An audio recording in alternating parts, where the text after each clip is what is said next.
Instagram കണ്ടിട്ടുണ്ടായിരുന്ന ഒരു simple recipe നമ്മുടെ എഗ്ഗും ബ്രെഡും വെച്ചിട്ടുള്ള ഒരു മിനി പപ്സ് എന്ന് വേണമെങ്കിൽ പറയാം.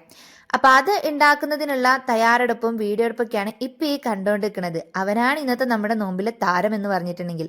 അപ്പുറത്തെ അടുപ്പിൽ ഉമ്മ മീൻകറി വെച്ചിട്ടുണ്ട്. 2-3 ദിവസമായിട്ട് ചിക്കൻ അല്ലേ, എന്നാ പിന്നെ ഇനി കുറച്ച് ദിവസം ഫിഷ് ആക്കാന്ന് പറഞ്ഞിട്ട് ഫിഷ് ആയിരുന്നു ഇന്നത്തെ നമ്മുടെ കറി. പിന്നെ ബാങ്കൊക്കെ കൊടുക്കാനായപ്പോക്കിന് ഞാനിതാ നല്ലൊരു വാട്ടർമെലൺ ജ്യൂസ് നല്ല ഐസൊക്കെ ഇട്ട് അടിച്ചു വെച്ചിട്ടുണ്ടായിരുന്നു. നല്ല ചൂടായതുകൊണ്ട് ജ്യൂസാണ് നമുക്ക് എത്ര കിട്ടിയാലും തികയാത്തത്. പിന്നെ അതാ സ്നാക്സ് ഒക്കെ എടുത്ത് പ്ലേറ്റ് ചെയ്ത് നമ്മൾ മേശപ്പുറത്ത് കൊണ്ടേ വെച്ചിട്ടുണ്ട്. ബാങ്കൊക്കെ കൊടുത്തപ്പോൾ നമ്മൾ അങ്ങനെ നോമ്പൊക്കെ തുറന്നു. മുന്നിലുണ്ടായിരുന്നതൊക്കെ വേഗം വേഗം എടുത്തങ്ങ് കഴിച്ചു. ഒരു ഗ്ലാസ് ജ്യൂസും 4 കടിയും കഴിച്ചപ്പോഴേക്കും നമ്മുടെയൊക്കെ വയറ് ഫുള്ളായിട്ടുണ്ട്. പിന്നെ ഇനി പ്രത്യേകിച്ച് ഒന്നും വേണം തന്നെ ഉണ്ടായിട്ടില്ലായിരുന്നു. അപ്പം ഒരു സിമ്പിൾ ആയിട്ടുള്ള റെസിപ്പിയാണ്. ഇതിൻ്റെ ഒരു ഫുൾ ഷോർട്സ് വീഡിയോ ഞാൻ നമ്മുടെ ചാനലിൽ അപ്ലോഡ് ചെയ്തിട്ടുണ്ട്. കാണാത്തവരുണ്ടെങ്കിൽ കണ്ടിട്ട് എന്തായാലും ട്രൈ ചെയ്ത് നോക്കിട്ടോ.